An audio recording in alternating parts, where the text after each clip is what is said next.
হরে কৃষ্ণা, বৈদিক শ্লোক উইথ সই চ্যানেলে আপনাদের স্বাগতম। আচ্ছা, পাঠ করছি দ্বিতীয় অধ্যায়ের 41 নং শ্লোক। শুরু করছি। মুখবন্ধ।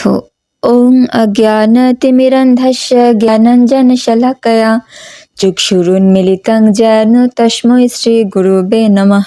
শ্রীচৈতন্যমনঃভীষ্টং স্থাপিतं येन ভূতলে স্বয়ং রূপः কদা মহ্যং দদাতি স্বপদান্তিকम्।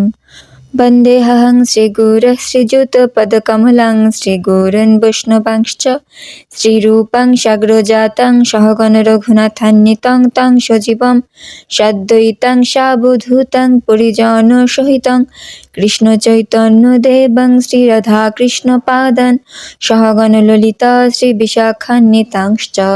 হে কৃষ্ণ করুণা সিন্ধু দীনবন্ধু জগৎপতে গোপেশ গোপিকাকান্ত রাধাকান্ত নমস্তুতে। তপ্ত কাঞ্চন গৌরাঙ্গী রাধে বৃন্দাবনেশ্বরী বৃষভানুসুতে দেবী প্রণমামি হরিপ্রিয়ে। বাঞ্ছাকল্পতরুভ্যশ্চ কৃপা সিন্ধুভ্য এব চ পতিতানাং পাবনেভ্যো বৈষ্ণবেভ্যো নমো নমঃ। জয় শ্রীকৃষ্ণ চৈতন্য প্রভু নিত্যানন্দ শ্রী অদ্বৈত গদাধর শ্রীবাসাদি গৌর ভক্তবৃন্দ। হরে কৃষ্ণ কৃষ্ণ কৃষ্ণ হরে হরে, হরে রাম রাম রাম হরে হরে। দ্বিতীয় অধ্যায় সাংখ্যযোগ, শ্লোক নং 41।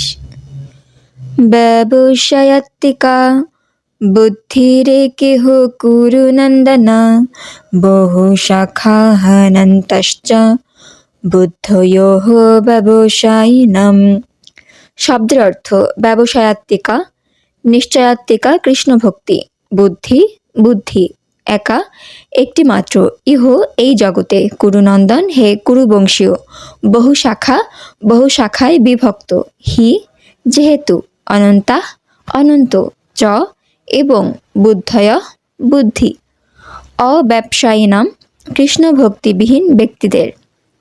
অনুবাদ: যারা এই পথ অবলম্বন করেছে তাদের নিশ্চয়াত্মিকা বুদ্ধি একনিষ্ঠ। হে কুরুনন্দন, অস্থির চিত্ত সকাম ব্যক্তিদের বুদ্ধি বহু শাখা বিশিষ্ট ও বহুমুখী।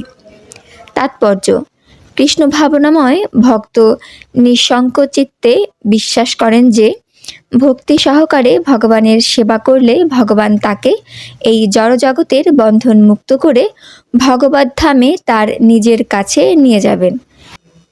এই বিশ্বাসকে বলা হয় ব্যবসায়াত্মিকা বুদ্ধি। শ্রী চৈতন্য চরিতামৃতে মধ্য 22-62 নং শ্লোকে বলা হয়েছে, শ্রদ্ধা শব্দে বিশ্বাস কহে সুদৃঢ় নিশ্চয়, কৃষ্ণে ভক্তি কইলে সর্বকর্ম কৃত হয়। বিশ্বাস মানে কোনো সুমহান বিষয়ে অবিচল আস্থা। সাধারণ অবস্থায় মানুষের নানা রকম দায় দায়িত্ব থাকে। তার পরিবারের কাছে, সমাজের কাছে, দেশের কাছে তার কোনো না কোনো রকম কর্তব্য থাকে। এভাবে মনুষ্য সমাজ সকলের কাছ থেকেই কোনো না কোনো রকম কর্তব্য দাবি করে থাকে, আর মানুষও তার পূর্বকৃত ভালো মন্দ কর্মের ফল অনুসারে জীবন অতিবাহিত করতে থাকে।